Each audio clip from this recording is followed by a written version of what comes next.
Feliz sábado a todos vocês. Que bom estarmos juntos. Estou muito feliz em passar esta manhã aqui, principalmente por estar com a minha família. Não é sempre que isso é possível na rotina pastoral que temos, cuidando aí do departamento de mordomia.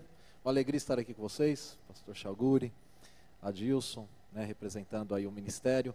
Um ministério tão importante, meus queridos, um ministério vital. E separamos essa data para meditarmos um pouquinho na palavra do Senhor, naquilo que se refere a este relacionamento, esta sociedade com o nosso Deus. Vocês sabem que mordomia cristã é muito mais do que um assunto contábil.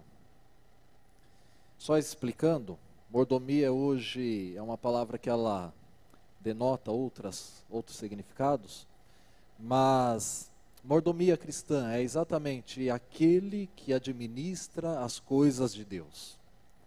Mordomo, esta palavra no original, ela diz exatamente aquele que cuida da casa do seu Senhor. Então, o mordomo cristão é exatamente aquele que entende que tem um relacionamento com Deus. É aquele que sabe que Deus tem um plano para a sua vida. Mordomo é aquele que vive sabendo que muito em breve encontrará Cristo Jesus nas nuvens dos céus.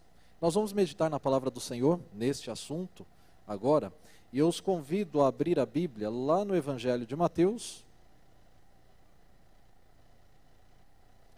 capítulo é o 25, e o versículo é o 14 até o versículo 30.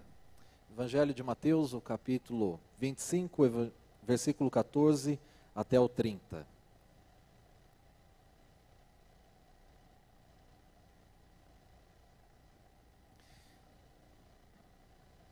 Jesus gostava de ensinar através de parábolas.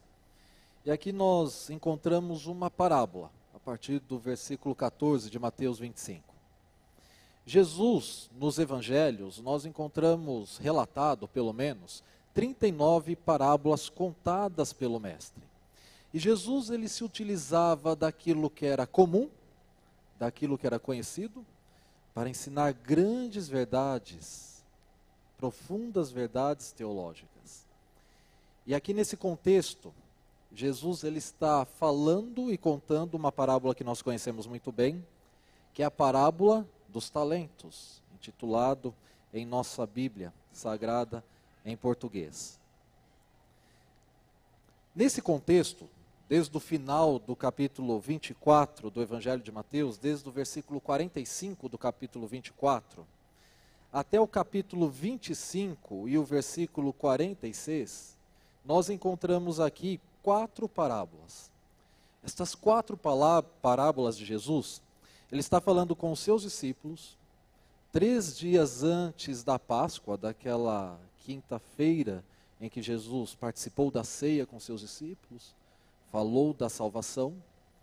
Então, 3 dias antes deste momento, Jesus contou essas 4 parábolas, e as 4 tratam do mesmo assunto, que é o assunto da salvação em Cristo Jesus. É o assunto da esperança, do estabelecimento do reino de Deus. Esta parábola dos talentos, ela não está especificamente falando apenas da questão monetária, não está falando apenas de valores. Mas é curioso, porque a parábola fala sim de valores, e valores curiosos. Para que vocês tenham uma ideia do que a parábola está falando, talento não era uma moeda. A moeda da época, para os gregos, era a dracma. Para os romanos, era o denário. Uma moeda de prata, neste contexto, equivalia a 1 dia de trabalho.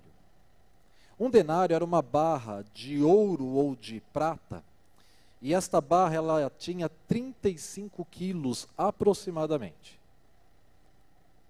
E esses 35 quilos equivaliam a 6.000 denários ou 6.000 dracmas, ou seja, 6.000 dias de trabalho. Eu fiz a conta, utilizando aqui no Brasil o salário mínimo. Dividi o salário mínimo por 30 e multipliquei por 6.000. Um talento equivale a 180 mil reais. Valor interessante. 2 talentos, automaticamente, vão valer 360 mil reais. 5 talentos, meus queridos, equivaleria aproximadamente hoje em reais, 900 mil reais. Mas esta parábola não está falando de dinheiro. Esta parábola está falando de relacionamento com aquele que muito em breve vem nos buscar. Vamos ler o texto, a partir do versículo 14, e nos diz assim: Pois será como um homem que, ausentando-se do país, chamou os seus servos e lhe confiou os seus bens. A um deu 5 talentos, a outro 2, a outro 1, a cada um segundo a sua própria capacidade. E então partiu. O que recebera 5 talentos, saiu imediatamente a negociar com eles, e ganhou outros 5. Do mesmo modo que recebera 2 talentos, ganhou outros 2. Mas o que recebera 1, saindo, abriu uma cova e escondeu o dinheiro do seu senhor. Depois de muito tempo, voltou o senhor daqueles servos e ajustou conta com eles. Então, aproximando-se o que recebera 5 talentos, entregou outros 5, dizendo: Senhor, confiaste-me 5 talentos, eis aqui outros 5 talentos que ganhei. Disse-lhe o Senhor: Muito bem, servo bom e fiel. Foste fiel no pouco, sobre o muito te colocarei. Entra no gozo do teu Senhor. E aproximando-se também o que recebera 2 talentos, disse o Senhor: 2 talentos tenho, 2 talentos me confiaste, aqui tens outros 2 talentos que ganhei. Disse-lhe o Senhor: Muito bem, servo bom e fiel. Foste fiel no pouco, sobre o muito te colocarei. Entra no gozo do teu Senhor. Chegando por fim o que recebera 1 talento, disse: Senhor, sabendo que és homem severo, que ceifas onde não semeaste, e ajuntas onde não espalhaste, receoso, escondi na terra o teu talento. Aqui tens o que é teu. Respondeu-lhe, porém, o Senhor: servo mau e negligente. Sabia que ceifo onde não semeei, e ajunto onde não espalhei? Cumpria, portanto, que entregasse o meu dinheiro aos banqueiros, e eu, ao voltar, receberia com juros o que é meu. Tirai-lhe, pois, o talento, e dai ao que tem 10, porque a todo o que tem se lhe dará, e terá em abundância, mas ao que não tem, até o que tem lhe será tirado. E eu, servo inútil, lançai-o fora nas trevas, ali haverá choro e ranger de dentes. Mesmo este texto falando especificamente sobre os talentos, citando a palavra dinheiro, o assunto é relacional. Aqui nós encontramos 4 elementos nesta parábola. E rapidamente nós estudaremos cada um destes elementos. O primeiro elemento é de um homem, de um senhor. Um senhor que ausentou do seu país. E nós sabemos muito bem quem é este senhor. A Bíblia Sagrada nos revela quem ele é. Uma parábola falando de uma grande verdade e profunda teologia. Teologia do relacionamento com o Senhor. Senhor Criador dos céus e da terra. O Senhor que possui todas as coisas. E este Senhor, meus queridos, o texto do Evangelho de João, o capítulo 14, versículo de 1 a 3, nos apresenta quem é este Senhor. Vocês conhecem o texto. Não se turbe o vosso coração. Credes em Deus, credes também na casa de meu Pai há muitas. Se assim não fora, eu vou-lo teria dito. Pois quando eu for e vos preparar morada, eu voltarei e vos receberei para mim mesmo, para que onde eu estiver, estejais vós também. Esse Senhor é o nosso amado Redentor, Cristo Jesus. Aquele que nos amou de tal maneira que deu a sua vida por você e por mim. O primogênito de toda a criação. Aquele por quem tudo se fez. O nosso Senhor, o seu Senhor, o meu Senhor, é a pessoa de Cristo Jesus, que está lá no céu preparando moradas, e muito em breve voltará nas nuvens dos céus, para o nosso encontro com o Senhor nos ares. Este é o primeiro elemento. O segundo elemento da parábola fala então dos servos. Quem são os servos? Os servos sou eu e é você. E foi assim desde a criação. Este foi o propósito de Deus ao ter criado o ser humano à sua imagem e semelhança. O objetivo de Deus era um objetivo de relacionamento. Era para que pudesse haver contato. E assim foi. E a ordem de Deus foi clara no momento da criação. Ele disse: dominai sobre todos os animais, sobre os peixes da água, sobre todas as aves dos céus. Fazei multiplicar, administrar, cuidar. O servo desta parábola, ele está representando a você, ele está representando a mim. Que tudo que temos e tudo que somos, nós recebemos da mão do Criador. E se temos alguma coisa, temos porque somos. Se não fôssemos, não teríamos.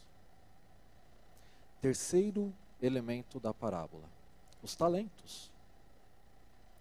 Os talentos Deus concedeu para que pudesse ser administrado pelo homem, mas com um objetivo. O objetivo era para que se cuidasse daquilo que era do seu Senhor. O objetivo dos servos era cuidar do maior bem de Cristo Jesus.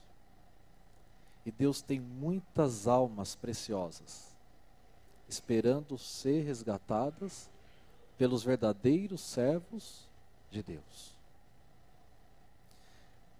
Sobre os talentos, o que nós vemos é que cada um recebeu segundo a sua própria capacidade. Sendo Deus o nosso Criador, sendo Deus o possuidor de todas as coisas, Ele nos conhece muito bem. E nós temos capacidades diferentes. Existe uma capacidade que eu literalmente não tenho, e vou confessar para vocês. É a capacidade para cuidar das questões biológicas da vida. Basta que eu veja sangue, meus queridos, e a pressão abaixa imediatamente. Eu não teria condições alguma. Se existe algo que eu não sou, é ser dotado da capacidade destas questões médicas, dessas questões do cuidado biológico, meus queridos. Isso eu não tenho. Outra capacidade que eu não tenho, isso não me pertence, e que eu admiro quando eu vejo as pessoas louvando a Deus com a voz cantando. Se eu me arriscasse aqui a tentar soltar alguma nota, primeiro que eu não acertaria a nota, primeira coisa. Segundo, vocês sairiam correndo, e com razão, sem nenhum pecado. Deus concedeu os talentos a cada um segundo a sua própria capacidade. Com isso nós entendemos que somos responsáveis por aquilo que Deus nos concedeu. E somos responsáveis apenas por aquilo que Deus nos concedeu. O talento dado a cada um dos servos, o texto bíblico revela que o que recebeu 5 talentos saiu imediatamente a negociar com eles. O que recebeu 2 talentos, da mesma forma, imediatamente saiu a negociar. Mas aquele que recebeu 1 talento, este enterrou. Se eu sou e se eu tenho alguma capacidade, esta capacidade ela precisa ser negociada. E o que são negócios? Negócio é interação. Não existe negócio sem relacionamento. Para que haja negócio, eu preciso declarar que estou interessado em vender algo.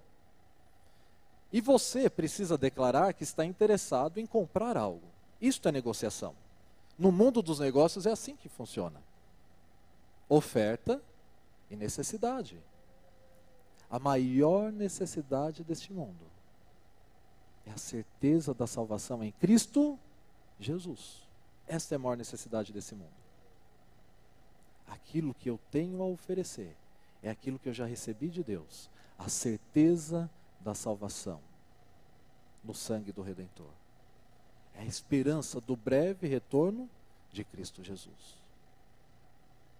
E isto que eu sou deve ser aplicado exclusivamente nos negócios de Deus.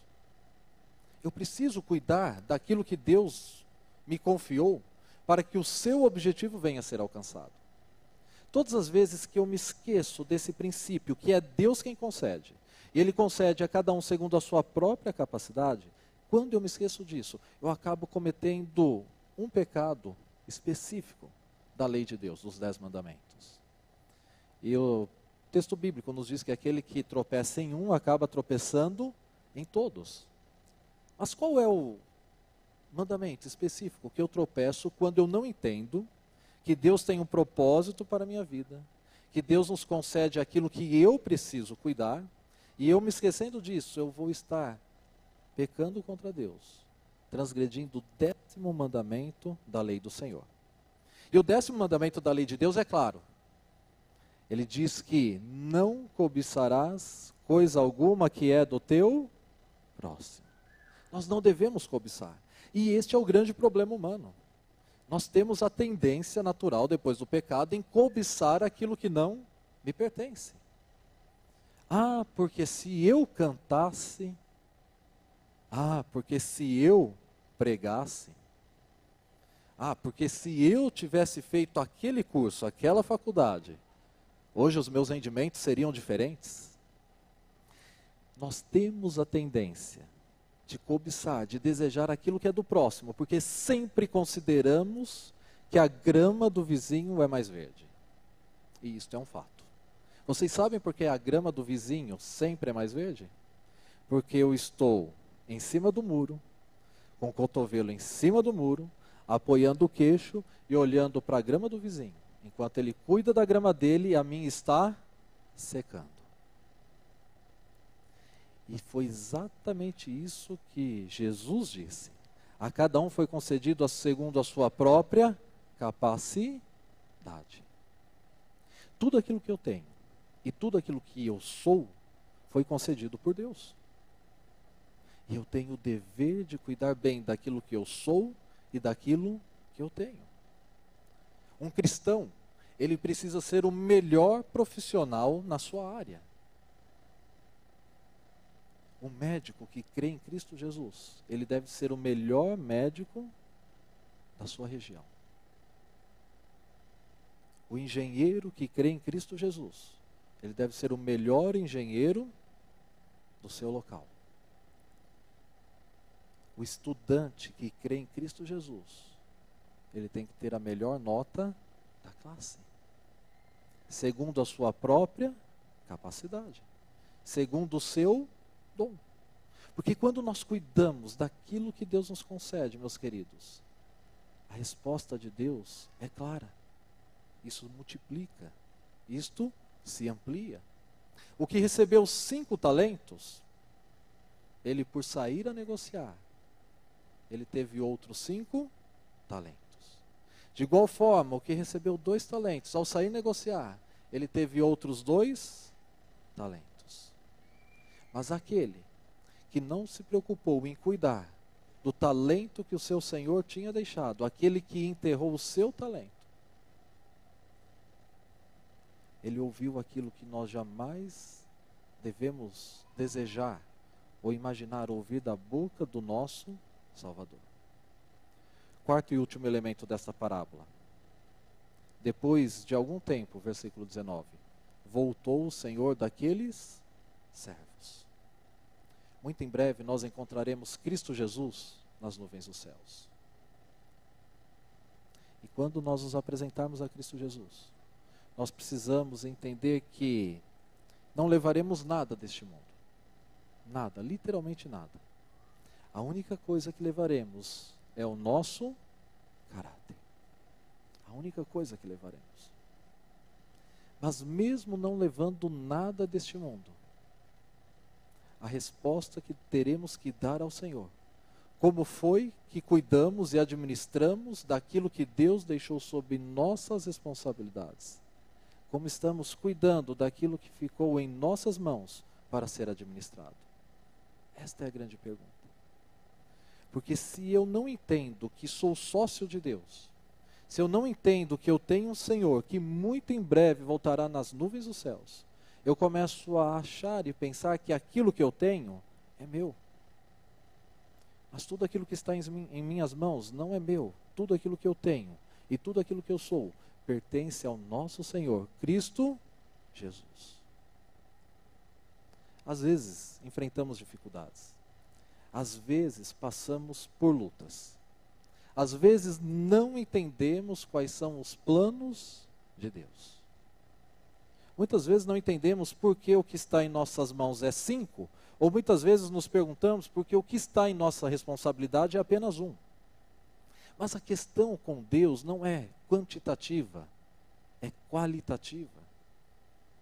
A questão é relacional.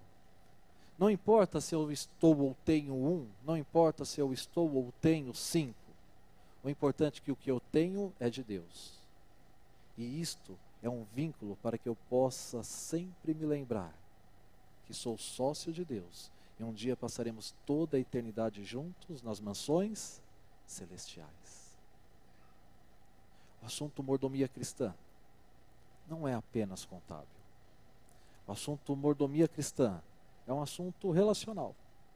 Se eu entendo que eu tenho um Senhor, e se eu entendo que aquilo que eu possuo é do meu Senhor, e se eu entendo que eu preciso cuidar daquilo que o meu Senhor me confiou, para que venha a ser aplicado unicamente para a sua honra e para a sua glória. Desonramos o nome de Deus quando aplicamos aquilo que Deus nos confiou de forma egoísta.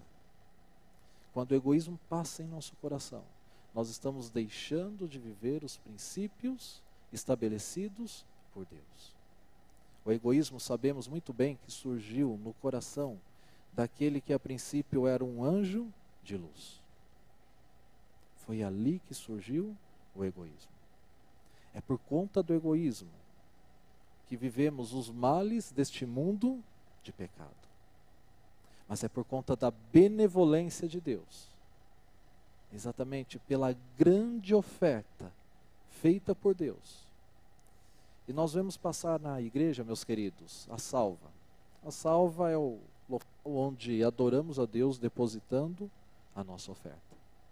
Eu costumo dizer que a maior salva do universo foi uma cruz, num monte chamado Calvário. E essa oferta, ela foi feita e dada por Deus. Tudo em nossa vida, primeiramente, é a ação de Deus. E tudo que nós fazemos nada mais é do que uma resposta à ação de Deus. Pois bem, muito em breve Cristo Jesus irá voltar nas nuvens dos céus. E o maior desejo de Cristo Jesus, ao voltar nas nuvens dos céus, é nos convidar. Nos convidar para que possamos fazer parte do seu reino. Mas existe um critério para fazer parte do reino de Deus.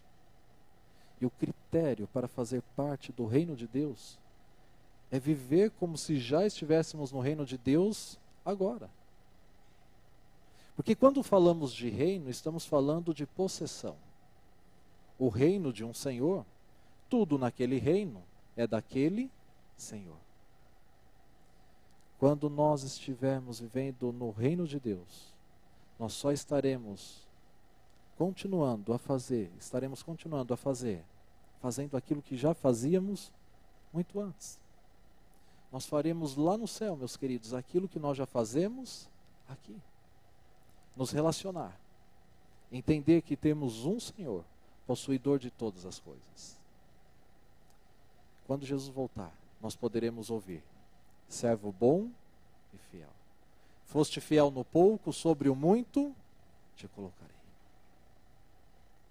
Nas lutas dessa vida, nos questionamentos que pode passar em nossa mente, mesmo sem ter todas as respostas, uma certeza nós devemos ter: que os planos de Deus sempre são maiores e melhores do que os nossos.